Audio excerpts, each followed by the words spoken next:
Hello everyone, welcome back to the channel. I am the Barbarian Bulbasaur and I'm super excited for Regulation M-B, which starts tomorrow. Very exciting. I have been really enjoying Regulation M-A. I think it's been one of the most frustrating, but also one of the most exciting parts of Pokemon Champions, and I'm really excited for what's going to happen in Regulation M-B. So today I wanted to rate some of my biggest Pokemon wants, so the Pokemon I want to see in Regulation MB, that are, reasonable. I'm not going to say legendaries, I'm not going to say anything that I don't feel like I feel would push the metagame too advanced, because this is, like, Pokemon Champions is supposed to be for people like myself who are just kind of getting into the game and learning it, and I think what they did for this first regulation was okay. It was very simplified, and I think it made competitive Pokemon a little bit interesting. I'll say that. But other than that,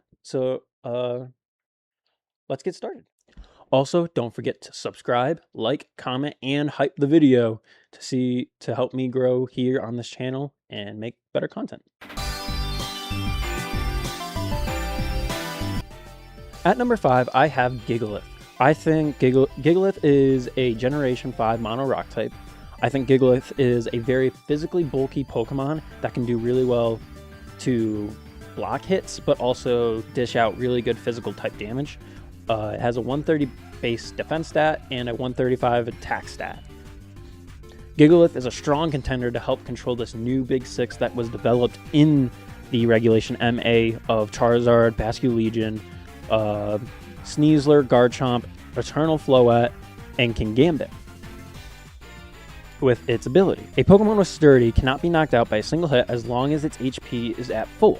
With that's why I think Gigalith could really take control over Charizard and Sneasler, but I think if you build it in a max attack, max speed type of style, it can also do well in sand teams where it can boost its special defense based off of the sand. Also, I forgot that Gigalith gets Sandstream and Sand Force, so it will do not only better in sand, but way better in sand than I thought. All right, back to the video. At number 4, we have a very strong competitor from Gen 6, and that is Mega Salamence, or Salamence in general. I'd like to see Salamence because it is an all-around tool that can be thrown on any team to be useful. Salamence can be really help take on Garchomp, even some fairies that it may counter into with its Mega Evolution. Mega Salamance's ability is Aerialate. Aerialate becomes all normal type moves become flying type moves. The power of these moves is boosted a little bit, and I believe that is boosted by 1.33 times. So with Aerialate, Salamence could be a really good secondary Mega to put pressure on Garchomps, Sneaslers, and even into some Floettes, like non-bulky Floettes. I think it's a really good Pokemon that could run Double Edge and really get a decent amount of KOs on non-bulky Floette. And it can put a lot of pressure on a lot of team check. That is why I think Mega Salamence, or Salamence in general, will be a really good Pokemon to be added into Regulation MB. At number 3, we have a three-way tie with the Gen 3 starters, Swampert, Sceptile, and Blaziken. Without getting these three in the first drop of Pokemon Champions, I feel like they will be able to mix up this Mega lineups that we have, and they will power up most parts of VGC. Sceptile will be a great counter for the new Mega Raichus, with its ability Lightning Rod, being able to intake all of those electric attacks and dishing out even stronger Leaf Storms or Draco Meteors. I think that Mega Sceptile will also be a very underrated Mega come August when Pokemon Worlds is happening. I think a lot of people most non-conventional team builders will bring some form of Lightning Rod to Worlds to counter Mega Raichu.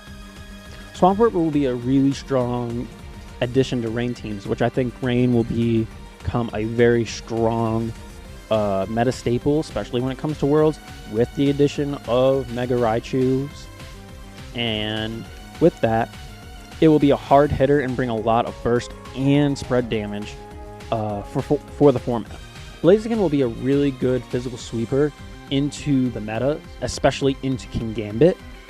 Mega Blaziken will be a really good secondary mega, especially on teams that want to let set up. So maybe along those Mega Floette teams, you bring Mega Blaziken in those matchups where Mega Floette doesn't do well. You can bring Mega Blaziken to really put a lot of burst damage into an opponent's team. Overall, these 3 starters will cause a massive shakeup in the VGC scene if they come in to Regulation M-B. And I really think that Sceptile is probably the top one out of that, just because of Lightning Rod and the new Mega Raichus and the hype that's been around them.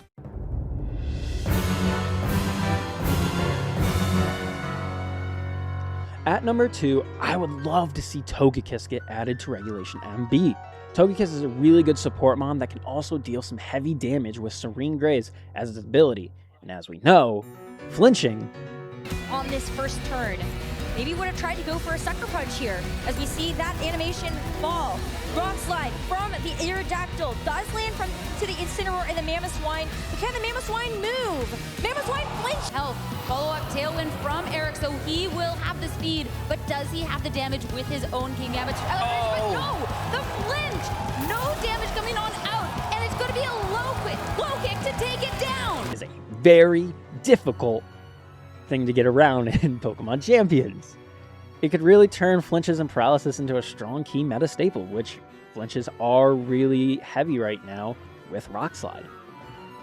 And I think if you run a fast, bulky Togekiss, you could really combat against Mega Aerodactyl in the flinch game. I think Togekiss can be a fun Pokemon that can be used both as a support mon or a really strong damage Pokemon, and it could cause a lot of forfeits in ladder matchups. At number 1, it's one of the most physically dominant attackers in all of Pokemon. We haven't seen this Pokemon since its introduction. I want to see Darmanitan in Pokemon Champions. Now, you're probably wondering, Barbarian, we already had Darmanitan in Gen 8. Well, yeah, I would say you're right. And wrong. We haven't had Galarian Darmanitan in a game since Gen 8. And I personally think Galarian Darmanitan could be a strong Pokemon in Trick Room and Snow, or even just on a balanced team as a strong physical tank. With base 95 speed, Darmanitan can run in Trick Room or out with Tailwind support. I also have personal hope, just because I love Galarian Darmanitan's ability, Guerrilla Tactics. It's a built-in choice band, and with limited item choice so far that we've seen in the game, I think Galarian Darmanitan could not only benefit, but we could run different sets with Galarian Darmanitan to make it even bulkier, and running a defensive berry or running leftovers, or picking up a choice scarf and scarfing them on and making it faster for the metagame, and making it a max speed, max attack. And the reason why I have a personal hope for this is because I have a shiny, and I really want to see it again and be able to use it. I do see this mon as a strong counter to the terrain setters as well, and if they do come back, which there is a high chance that they do because they have introduced electric terrain, so I can see Indeedee and Rillaboom coming back and being really hard to get rid of. But I think Galarian Darmanitan is a way to do that. And that is why I have Galarian Darmanitan at my number 1, due to its ability to check what's coming into the metagame, but also can be a really good counter to what's still going to probably be the big 6. So these are my hopes for tomorrow, and I can't wait to stream my perspective for the new regulation. In the comments below, tell me what Pokemon you wish to see tomorrow, and maybe I'll use them in a team, try to make something work. But until then, I am the Barbarian Bulbasaur, and I will see you all in the next video. Peace!